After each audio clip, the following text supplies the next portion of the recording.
Fox News Alert, brand new information. President-elect Donald Trump tapping Sean Spicer for White House press secretary, among several other high-profile appointments.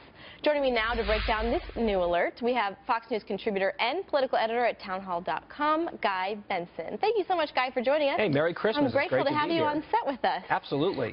Let's talk about the news of the hour. Sean Spicer, that's going to be a hugely influential position, and he is very poised for it.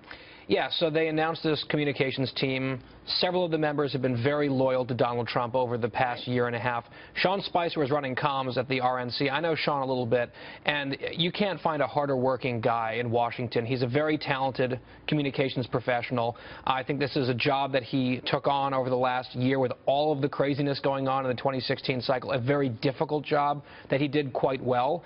And so I think he really earned himself this position, and I think it's a good pick.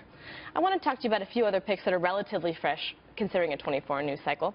Kellyanne Conway, counselor to the president, and then I do want to get to Corey Lewandowski, who's going to be opening up a lobbying firm. But when I talk about Kellyanne Conway, it's not a cabinet position, but it's still hugely influential. Oh, yeah. She'll right? have a lot of influence. And look, this is a position that she's earned. And I think we got the sense that if she wanted a role in this administration, a significant one, she was going to get it. And clearly she did want it because now she's landed it.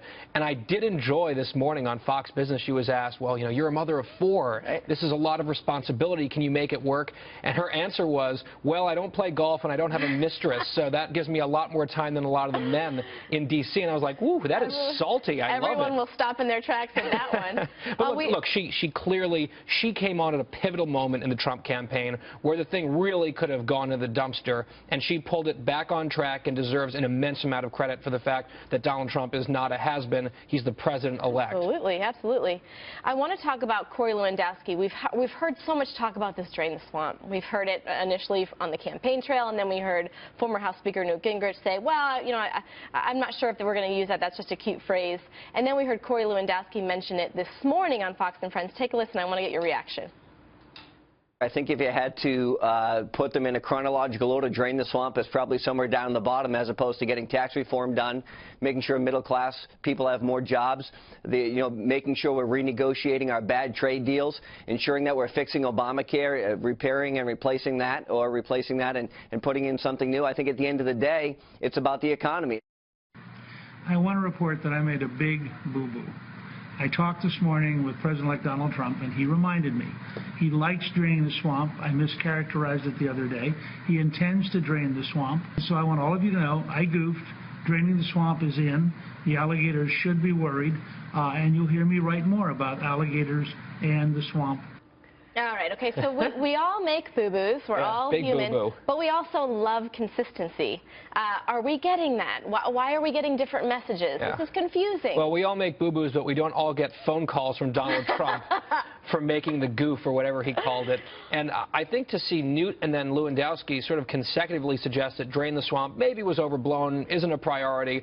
I think Trump wanted to get out in front of that and say, hey, guys, you're over your skis. This is going to be something that I care about, because it was one of the top 2 or 3 slogans down the stretch that helped Trump win. I think maybe Lewandowski is making these types of noises because he's about to start a consulting firm in the Beltway where some You could argue that's a swamp. Right. You could argue that, to use Newt's terminology, that Lewandowski is setting himself up to be one of the alligators in the swamp, although he says he won't become a swamp dweller. He's just there to, do what's good for the country and for the Trump administration, although that's how a lot of communications consultants sort of operate. So, I mean, it's fine. I think that I'm curious why they both came out and said this. Was there a particular impetus for the backing away from the slogan and then the reversal? And are we going to get a reversal from Lewandowski the way that we just saw a sort of sheepish-looking Newt Gingrich? Yeah, wouldn't you like to be a fly on the wall for that conversation when you did get that phone call from Donald Trump? To hear so many of those conversations I think would be interesting to overhear. Guy Benson, we love having you on. Thank you so much for joining us. Oh, my pleasure. Appreciate it.